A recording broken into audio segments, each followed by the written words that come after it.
Welcome to a very special seated episode of PCMag Live. I'm Alex Cologne. This is Sascha Segan. And we will get to the reason that we're sitting in a bit. But first, we're going to talk about the top news of the day. Then we're going to answer one of your questions, and we will get to one cool thing in the PCMag labs. Are we more mellow because we're sitting down? Is this going to change the whole attitude of the show for today? I think we could keep the energy up. Okay. Yeah, I mean, energy. The ball is forcing you to sit up straight. You can bounce. I can bounce. Yeah. Okay. So with that, let's go right into our first news topic, which is there's been a lot of Netflix news today.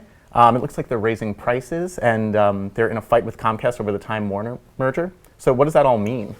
Well, for subscribers, it doesn't mean anything initially. Netflix is going to raise prices potentially for new subscribers. It looks like they may raise prices by $1 or $2 a month for new subscribers. Prices for existing subscribers will probably remain the same.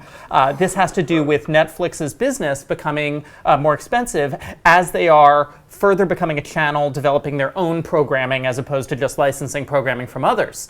And then meanwhile, with the Comcast thing, this all comes down to interconnect fees. And Netflix is in a perpetual fight with the ISPs over how much money it costs to deliver Netflix programming to those ISPs' consumers, and how much money Netflix has to pay the ISPs to deliver that programming.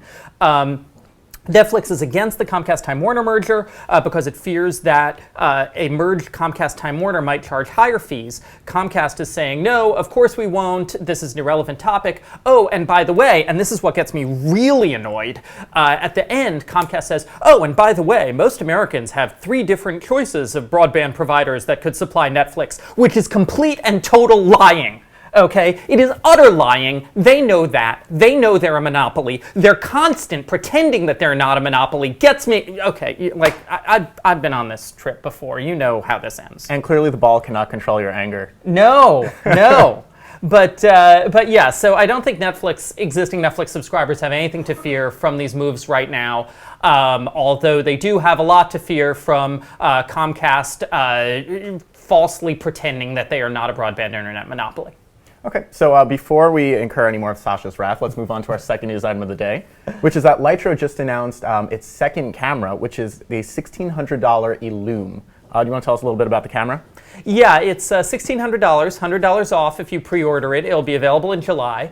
And unlike the previous Lytro camera, which basically looked like a kaleidoscope, this one looks like an actual DSLR camera. It has a 4-inch touchscreen on the back, SD card slot, GPS, Wi-Fi, 8x optical zoom, runs a Qualcomm Snapdragon 801 processor, so it's going to be able to do a lot more, a lot faster than the old Lytro camera did. And this really looks like Lytro trying to move from being an experimental product into something that actual semi-professional photographers would want to use. I don't know. Have you played with this Lytro stuff at all, Alex? I haven't. I mean, I saw it when Jim was testing, but that's about all the experience that I've had with it. What do you think? Is it something you would want to do? Like, does this idea of capturing the light field and then turning it into various different images along the way, does that appeal to you? I mean, I think it looks cool, but there's also a lot of smartphones now that are kind of adding on this similar feature. Yeah, like the HTC One M8, which has the 2 lenses that let you do that. Nokia and Samsung smartphones are doing it in software. I just wonder about, like, it's a gee-whiz feature, but I just wonder about its broad appeal. I guess we're gonna have to see when we get into the labs and Jim takes a look at it. Right. Okay, let's move into our next story, which is that when a lot of people think about Reddit, they think about technology. But Reddit just removed its technology subreddit as one of the default views. So what's going on over there? Well, this is undoubtedly a temporary move because the technology subreddit has 5 million subscribers. It is clearly one of the core founding purposes of Reddit, but essentially what happened is that if you rely on volunteers to moderate your message boards, sometimes the volunteers will fall down on the job because nobody's being paid and you're just relying on volunteers. And that appears to be what happened with our technology. The volunteer moderators let loose a bunch of bots that quarantined topics that they were getting too many submissions on, like net neutrality or Comcast or Edward Snowden. And then they just weren't really bothering to let the topics out of quarantine. Right. They fell down on the job. And there was a statement from a Reddit representative who said that they decided to remove our technology because the moderation team lost focus about what they were there to do, which was to moderate. So, I mean, it does show a weakness of these volunteer-run communities, which is accountability, that if your quasi-employees aren't necessarily working for you, then I guess sometimes you just have to step in. I mean, I think it's all going to get fixed, but it's an interesting little bit of internet culture there. Right. So you could probably rest assured that you will be seeing the technology subreddit back And soon. you can always just go to reddit/r/technology, Right. and it's there. Like, it hasn't been deleted or anything. Okay, now let's move on to our reader question. Happy Earth Day, Larry wishes us via email.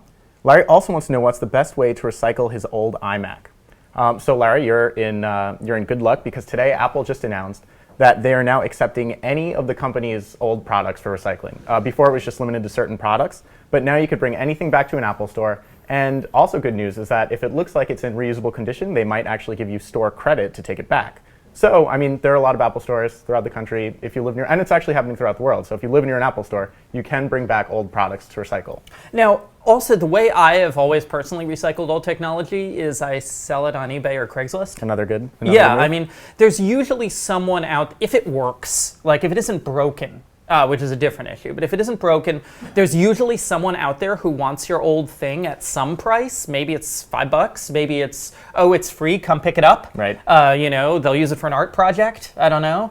But that is a good way to get rid of stuff if you cannot find a recycling center or, if you can't find a place that takes e-waste. Also, I mean, we don't know how much Apple's going to give you, but chances are you might get more by selling it online anyway. Yeah, and there are all these websites. We've done roundups of websites Right. where you can sell your old technology or trade it in even without going through the private eBay, Craigslist sale process. So you could check those sites out on PCMag.com.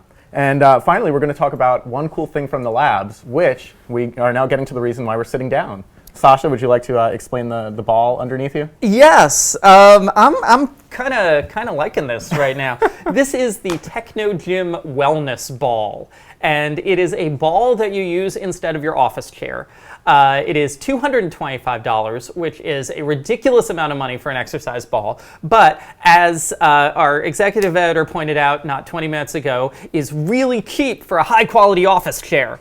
So if you think about it from an office chair perspective, it's reasonably priced and so far pretty darn comfortable. It has this dual density layer that keeps the ball kind of stable, but it's not so stable that you don't need to pay attention. And one of our reviewers who has ADD said that the very act of paying attention to not rolling away helped him stay focused on his work, which I thought was really interesting. And have you been more focused today during the show? I don't know. I mean, typically during the show I'm standing up, which gives me a lot of energy. Right. But I definitely feel a little more entertained than when I'm sitting, at my desk in one of these chairs. That's for certain. Cool. Well, thanks for telling us about it. Yeah. The full review is up on PCMag.com. 4 stars. Take a look. Yeah. And thanks for watching PCMag Live. We'll be back again tomorrow.